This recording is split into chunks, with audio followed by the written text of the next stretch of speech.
par le nom puissant de Jésus, donne-nous un langage facile afin de communiquer ce qui n'est pas pour s'exprimer en toi. Faisons simplement des canaux par lesquels tu vas passer pour bénir ton Église. Au nom de Jésus, Amen. Comme je le disais au début, nous sommes dans le Cameroun. Bénédiction des familles. Nous voulons avoir des familles bénédicentes. Du moins, au milieu de ceux qui écoutent ces enseignements de prédication. C'est pourquoi nous avons parlé tout au long de ces mois du thème qui ont enrichi cette pensée sur la bénédiction des familles. Et pour ce soir encore, nous allons parler de ces bénédictions des familles. Alors, vous allez poser la question de savoir pourquoi est-ce que vous parlez de la bénédiction familiale en abordant des textes qui apparemment n'ont pas un rapport avec la bénédiction des familles. Mais je vais nous expliquer d'abord les contextes dans lesquels il est exprimé dans ce texte. Dans le texte de Samuel 6, c'est une histoire qui a commencé à l'époque du grand prêtre Élie qui était juge en Israël et de Samuel. Vous vous souvenez lorsqu'on ramène lorsque nous avons pris la parole de parler, nous avons abordé cet aspect. Élie était sacrificateur et le enfant d'Élie qui servait à la maison de l'Éternel n'était pas connu de Dieu. Pourquoi? Parce que lorsqu'il servait, au lieu de servir Dieu, mais il servait Dieu mal.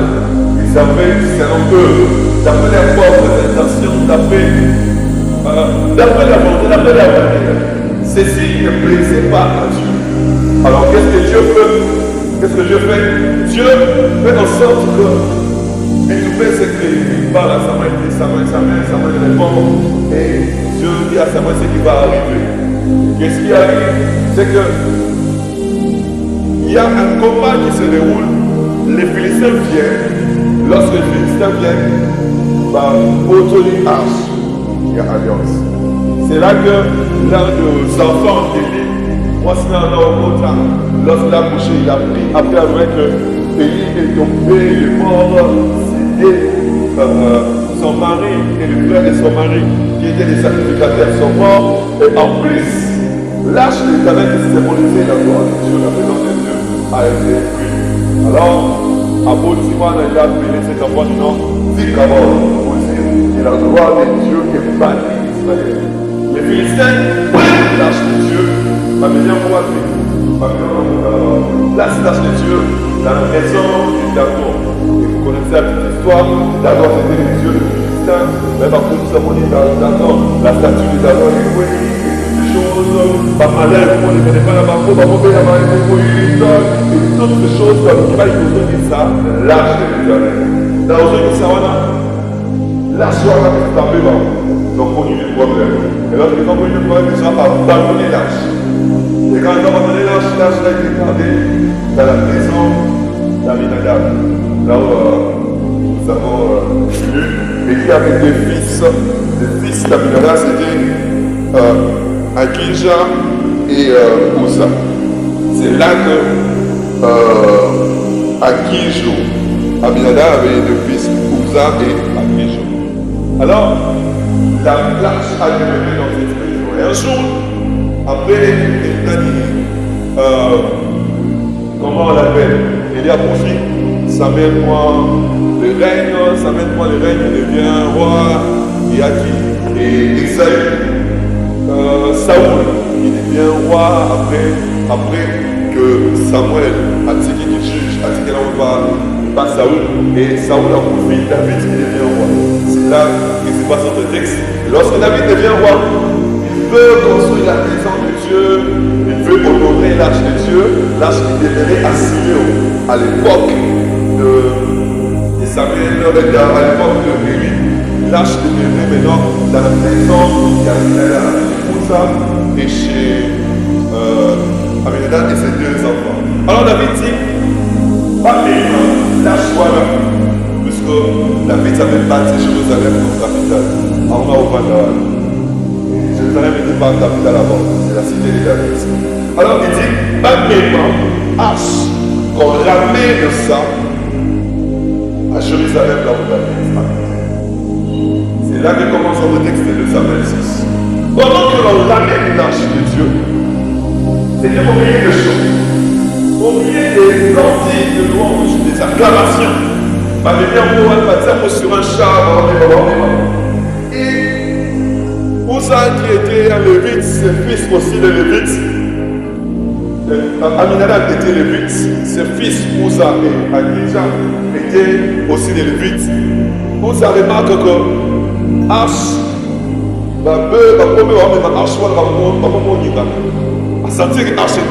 qu'est-ce qu'il vous a fait? Il essaie de regarder l'arche de Dieu de ses mains.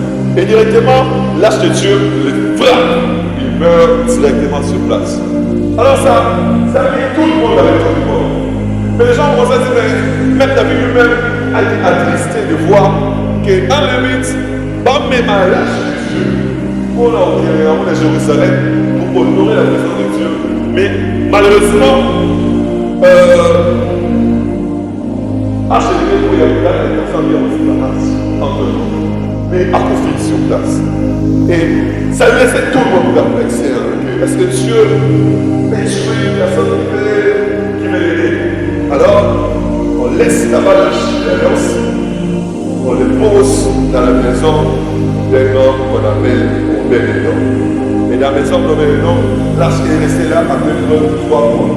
Et pendant les 3 mois, au marché, au Timola, la même arche qui a produit des effets négatifs chez les Philistins est bâtie Zamenabamo Dagon, et même maman malade, et même maman Kabobélé, et la même arche qui a tué, comment on l'appelle, Uza. La Bible dit que l'arche de l'Éternel, la maison de Bénédon, a apporté la gloire de Dieu, a apporté la bénédiction de Dieu, non seulement sur le peuple de Bénédon, mais sur tout ce qui était dans sa maison, c'est-à-dire sa femme, ses enfants, ses serviteurs, toute sa maison et même les biens. Quand on parle de la maison de Dieu, c'est comme on l'avait dit au premier jour, la maison de Dieu, c'est ce qui permet à la personne de fructifier, de s'enrichir, de progresser, d'évoluer. C'est une manière de dire que tout ce qu'on met les dons faisait, réussissait à cause de la présence de l'arche de Dieu.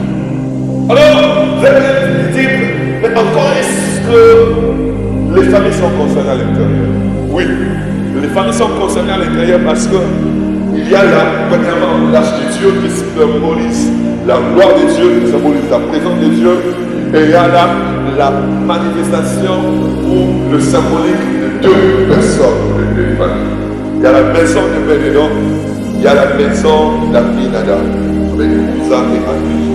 Et la maison de Bénédon. Alors, je reviens sur notre sujet, ça me va. On a dit qu'on va parler de la bénédiction des familles, parce que Dieu veut que les familles soient bénies. Si vous avez été avec nous, vous aurez pu comprendre tout ce qu'on a dit depuis le début de ces mois sur les principes de bénédiction. Dieu veut que les familles soient bénies. Nous avons dit que Dieu veut être lui le socle de la famille. Toutes les familles de la terre, comme dit Paul, tirent leur source, tirent leur nom de Dieu. Dieu veut être la base de la famille parce que c'est lui qui a composé la famille. Et il faudra savoir que la famille ne peut pas vivre normalement, bonnement, profiter de tout ce que Dieu a prévu pour la famille en dehors de Dieu. Pour vivre tout ce que Dieu a conçu pour la famille, il faut être dans le Seigneur. Alors c'est là que montrent les textes que nous avons. Notre texte nous montre la place que nous devons accorder à Dieu dans nos familles, mais aussi la manière dont nous devons servir Dieu dans la famille. La famille Aminadab avec Adija et Uza montre une façon négative de servir Dieu dans la famille. Dieu est être le principe de base fondamentale d'une famille. Mais la manière de servir Dieu dans une famille ne doit pas être d'une manière quelconque. On ne sert pas Dieu d'une manière quelconque. Si on va servir Dieu, ça doit être comme Dieu le veut. Alléluia, est-ce qu'on est avec quelqu'un? On ne sert pas Dieu de la manière dont on veut. C'est pourquoi même lorsque Dieu parlait à Moïse, il lui disait à Moïse, fais comme ceci, fais comme cela, fais d'après le modèle que je t'ai montré, d'après le modèle que je te fais voir. C'est de cette même façon qu'il s'est manifesté à Noé. Il lui a dit, tu vas faire l'arche d'après le modèle que je t'ai montré. Parce que Dieu veut que nous puissions le servir. Dieu veut que nous puissions être ses serviteurs, mais veut que nous puissions le servir d'après le modèle que lui a conçu. Que nous puissions réussir. Il y a ma manière de la pour réussir. Mais Dieu veut que nous puissions réussir d'après les principes que lui, Dieu a conçu. Pas d'après notre manière, pas d'après notre technique. Les voies de Dieu ne sont pas les voies des hommes. Les voies des hommes non plus ne sont pas les voies de Dieu. Les méthodes des hommes ne sont pas les méthodes de Dieu. Alors, on rentre un peu dans l'histoire, il y a Aminadab et Uza. Qu'est-ce que Aminadab avait fait? Avant il marche il vient soutenir l'arche dans ses mains. Or, la première erreur de la maison, il y a Aminadab, particulièrement avec Uza, ça dit la première erreur, c'est que, merci, on va Dieu te bénisse, c'est que dans la loi de Moïse, lorsque Dieu a parlé sur les lois qui concernent l'arche, il y avait une manière dont l'arche devait être portée. L'arche devait être portée par les Lévites, par les Miambo, la Baba, par Sylviamo, par Thématique, c'était un corps qui contenait la manne, qui contenait les verges d'Aaron, les tables de la loi et d'autres choses. Baba c'est vraiment le Baba c'est le Baba, Maté Arche de Kolo. Mais lui, pose alors sur une couche et toutes les personnes qui étaient à côté, même s'ils étaient en train de porter l'arche avec une branche, mais ils n'avaient pas honoré Dieu comme il fallait. Ils ont mis l'arche sur les chars. C'était une bonne manière de monter les biens dans la chose, mais ce n'était pas la manière de Dieu. Dieu avait établi un principe, mais il était en dehors de ce principe. Je vais dire à une personne que de bonnes intentions ne suffisent pas pour Dieu. Alléluia. De bonnes intentions, de bonnes manières, de principes ne suffisent pas pour accomplir les projets de Dieu. Dieu est un architecte. Il définit les plans. Il définit la manière dont les choses doivent être faites pour en tirer gloire. Et c'est pourquoi la réussite selon Dieu dépend des principes que Dieu lui-même a établis. Et si une famille veut s'attirer des bénédictions, ils doivent opérer, faire des choses d'après les principes que Dieu lui-même a établis. Ça va aller voir beaucoup de personnes dans l'église, voyez, ils prient, ils font beaucoup de choses, mais ils ne changent pas. Ils ont pas l'intention de chanter, de faire beaucoup de choses, mais la situation ne change pas. Ils font une fois à Mathis, à quel point à s'éloigner, mais la situation ne change pas. Parce qu'ils essaient, ils ont des intentions de bien faire les choses.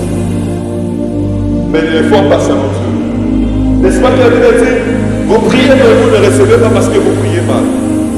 Priez, lorsque vous priez, Dieu donne la réponse à la prière. Mais lorsque vous priez mal, vous n'avez pas la réponse à la prière. En fait, il ne suffit pas de faire, mais il faut encore bien faire. Et bien faire ne dépend pas de toi. Bien faire dépend de la tente de Dieu, de la manière que Dieu a prévu. En fait, je suis en train de dire ceci. Si Dieu a voulu que toi tu puisses réussir en traversant la mer Rouge, tu ne réussiras qu'en traversant la mer Rouge. Mais il faut bien sûr que ça, la preuve à poursuivre chemin en prenant une voiture, en prenant un taxi, n'aboutira à rien. Parce que c'est peut-être une bonne intention, mais ce n'est pas l'intention que Dieu a prévue pour toi. Parce qu'on va dire maintenant, si tu veux vivre la bénédiction de Dieu, apprends à connaître les principes de Dieu. Si vous voulez avoir une famille qui réussit, qui vit la main de Dieu, qui vit les bénédictions de Dieu, apprenez à réussir d'après les principes de Dieu. Apprenez à sonder la volonté de Dieu. Apprenez à connaître ce que Dieu veut exactement pour vous. En fait, je vais même dire ceci pour les familles. Pour que nos familles puissent vivre les bénédictions de Dieu. Tu seras peut-être comme Dieu, peut-être déjà un père de famille. Un mari de quelqu'un ou un fiancé de quelqu'un ou une fiancée de quelqu'un. Il faut connaître ces principes.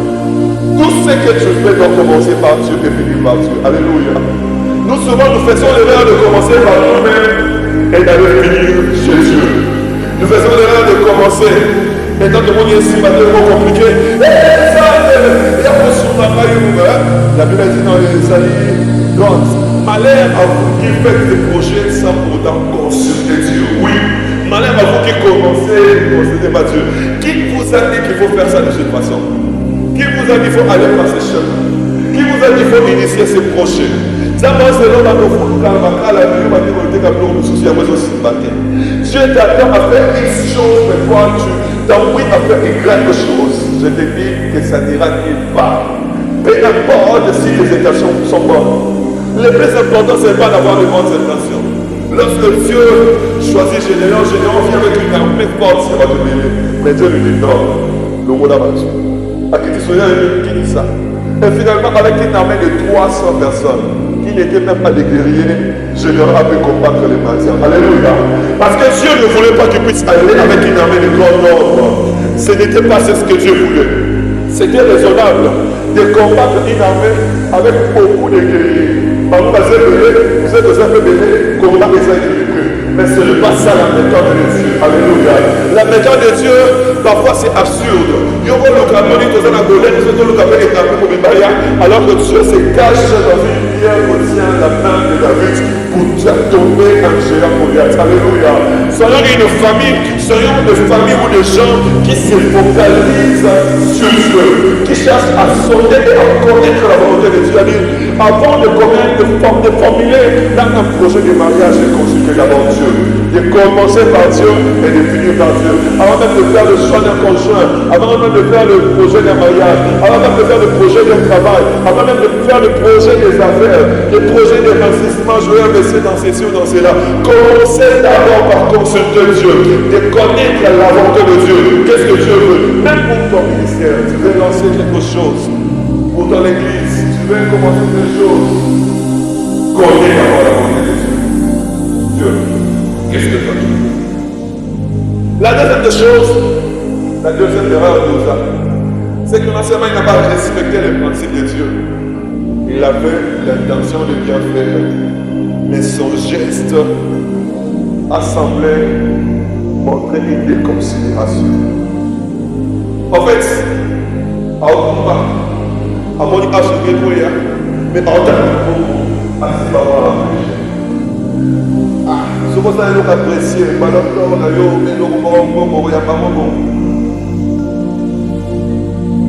non seulement il n'a pas fait sans les principes de Dieu, mais son geste a montré un manque de considération pour ses ça. La première des choses, il faut connaître la volonté de Dieu. La deuxième des choses, c'est le respect de ça. Si vous voulez être une famille qui est bénie d'après Dieu, vous devez être une famille qui a le respect de ce qui est sacré. Savoir respecter ce qui est sacré. Savoir respecter ce qui est consacré pour Dieu. Alléluia. Une famille chrétienne doit être une famille de que les accueillants, nous faisons une alliance avec Dieu. Chaque 20 ans, nous allons commencer à prier. Mais lorsque vous prenez ce rendez-vous de prier à chaque 20 ans, respectez cela. Elle a dit exemple, il y a 20 ans, vous avez la réunion, mais puis qui peut nous avoir c'est un manque de respect. Vous avez une bonne intention de montrer ce que nous voulons te chercher à 20 ans. Mais vous avez eu un manque de respect pour Dieu. Parce qu'à 20 ans, c'est un bon engagement pour une famille. Une famille qui veut être bénie par Dieu doit être une famille qui a le respect de ce qui est de Dieu pour Dieu. Les temps qui est de Dieu pour Dieu. Les choses qui est de Dieu pour Dieu. Les lignes du mariage qui est de Dieu pour Dieu. La Bible dit que celui-là des mariages soit honoré de tous. Chez nous, les protestants, les presbytériens, le mariage est un sacrement. Le mariage, c'est quelque chose qui est sacré. On a deux sacrements, le baptême et le mariage, alors que les catholiques annoncent ça.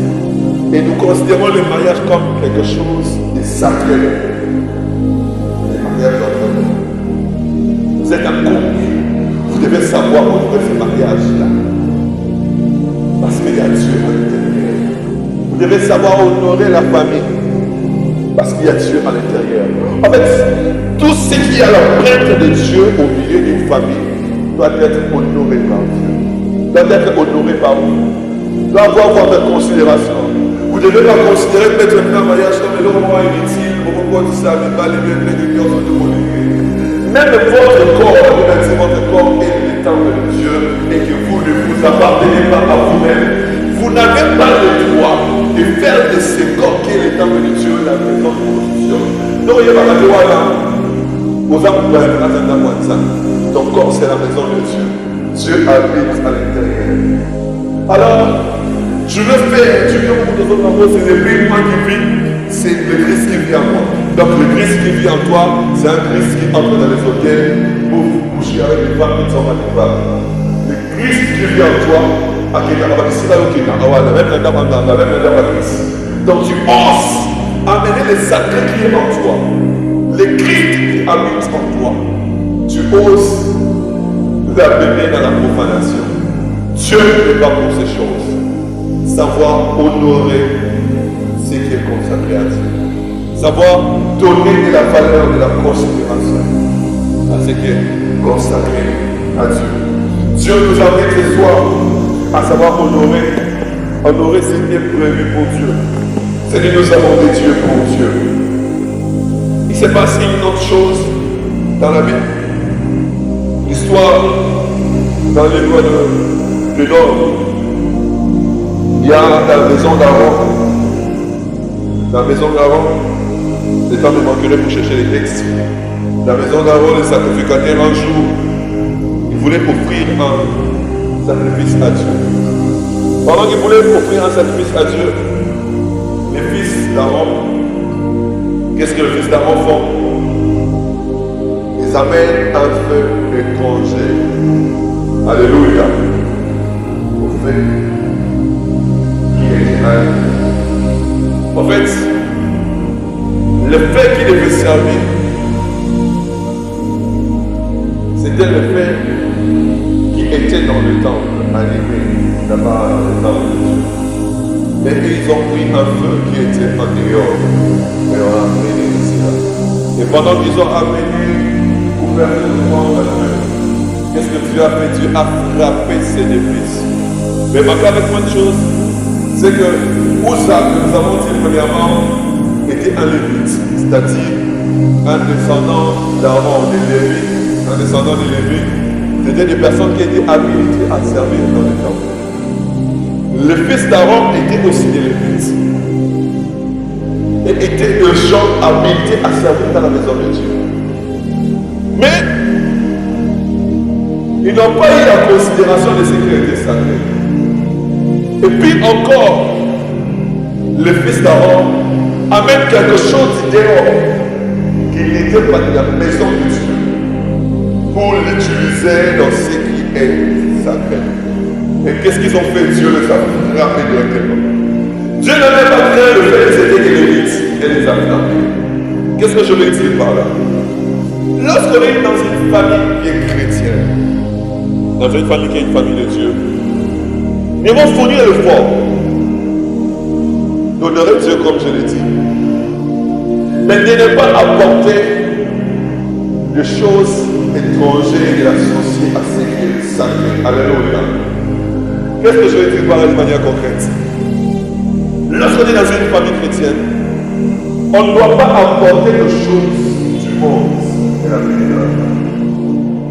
Nous devons savoir élever nos amis, nos enfants, nos frères et sœurs, petits frères et sœurs, servant le Seigneur. Non pas les amener des choses qui ne sont pas de Dieu. Nous devons amener des choses qui sont de Dieu. Mais tout ce qui n'est pas de Dieu doit être banni. Dieu n'aime pas le mélange. Alléluia. Zamba ne va pas mélanger les beaucoup pour soi. Ça ne va pas dire mais là où ils ont ça met des grosses. Ça y est. Dès que vous avez l'équipement de la congrégation à musicien, vous allez le voir. Ah oui, mais à suivre un trop, il n'y a pas de choses qui réalisent, faire parler. Par contre, si on n'a pas ça, donc mélanger pas pour lui, ce qui est sacré. C'est un peu étranger que tu amènes. Et il y a des gens qui sont morts comme ça dans la vie. Enseignant de mélanger ce qui est du monde avec ce qui est de Dieu. Frères et sœurs, ce qui est de Dieu ne se fait qu'avec l'aide de Dieu. Alléluia. Ce qui est de Dieu ne se fait qu'avec ce qui est connu de Dieu. Ce qui est fait de Dieu ne se fait qu'avec ce qui est consacré.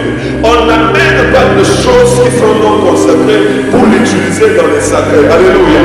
La famille est une chose sacrée. Pour honorer Dieu dans la famille, on doit bannir tout ce qui n'est pas sacré. Tout ce qui n'est pas de Dieu dans la famille, on doit bannir. C'est-à-dire, tout comportement qui ne tombe pas dessus doit être banni de la famille. Toutes les restrictions, toutes les causeries, toutes les paroles qui ne tombent pas Dieu doivent être bannies de la famille. Toute action qui ne tombe pas Dieu doit être bannie de la famille. En fait, je suis en train de dire ceci. Tout ce qui ne laisse pas à Dieu sa place dans une famille doit être écarté. Si nous voulons avoir des familles bénies de Dieu, nous devons avoir des familles dans lesquelles Dieu prend sa place. Dans lesquelles Dieu n'est pas mélangé avec autre chose. Des familles dans lesquelles Dieu n'est pas mélangé avec le monde. Dans lesquelles Dieu n'est pas mélangé avec les péchés. Une troisième chose, c'est par là que je vais finir. Nous avons parlé de la maison Noël. À la différence que nous allons l'acheter et rester pendant 20 ans. Parce qu'il n'y a pas plus de considération de la considération. Il y a la gloire de Dieu qui est là, la présence de Dieu. Ils n'ont pas su bénéficier de la maison de Dieu. J'ai le seul à payer la malédiction, les hémorroïdes et toutes sortes de maladies. Mais dans la maison de Ben et dans la Bible dit que la bénédiction de Dieu a donné la maison de Ben et non. Sa femme, ses enfants et tout ce qui est dans sa maison. Je suis en train de dire ceci. Lorsque vous accordez à Dieu sa place dans la famille, qu'est-ce que Dieu fait? Il dépose sa bénédiction dans cette famille. Alléluia. Lorsque vous accordez à Dieu sa place, les bénédictions ne sont plus à chercher à gauche, les bénédictions ne sont plus à chercher à droite, mais les bénédictions de Dieu trouvent leur place. Dieu lui-même se charge de bénir la famille qui l'honore. Alléluia. Dieu se charge de bénir tous ceux qui l'honorent. Lorsque vous accordez à Dieu sa place, lorsque vous accordez à Dieu la place d'honneur, lorsque vous accordez à Dieu le respect, lorsque vous accordez à Dieu la considération, qu'est-ce que Dieu fait? Il vient de déposer la bénédiction, il vient de déposer les grâces, il vient de déposer les bénédictions, il vient de casser les bénédictions de Dieu, brise même le joug de l'esclavage. Alléluia. Je suis en train de dire ceci. Si à partir de maintenant, tu te décides dans ta maison, dans ta famille, dans tout ce que tu fais, d'accorder une grande place à Dieu, de donner à Dieu la place centrale, Dieu lui-même se chargera de ta bénédiction. La Bible de dit, cette bénédiction de la maison de bénédiction n'était pas restée seulement sur les échos de cette bénédiction sont remontés juste dans les oreilles de David. Alléluia. David a pu entendre et la maison de bénédiction était bénie. Je suis en train de dire ceci. Lorsque Dieu te bénira, parce que toi tu auras honoré Dieu, la bénédiction de Dieu dans ta maison aura des échos. Ça ne sera pas une bénédiction cachée, mais ce sera une bénédiction qui aura des échos. Je suis en train de vouloir dire ceci. Et même les gens éloignés entendront dire que toi tu as été béni de Dieu. Alléluia. Alléluia. Même les gens l'entendent. Même les gens hautement élevés entendront parler de toi. Et voici la famille que tu as bénie. Voici la maison que tu as bénie. Dieu marche avec ceux qui marchent avec lui. Dieu marche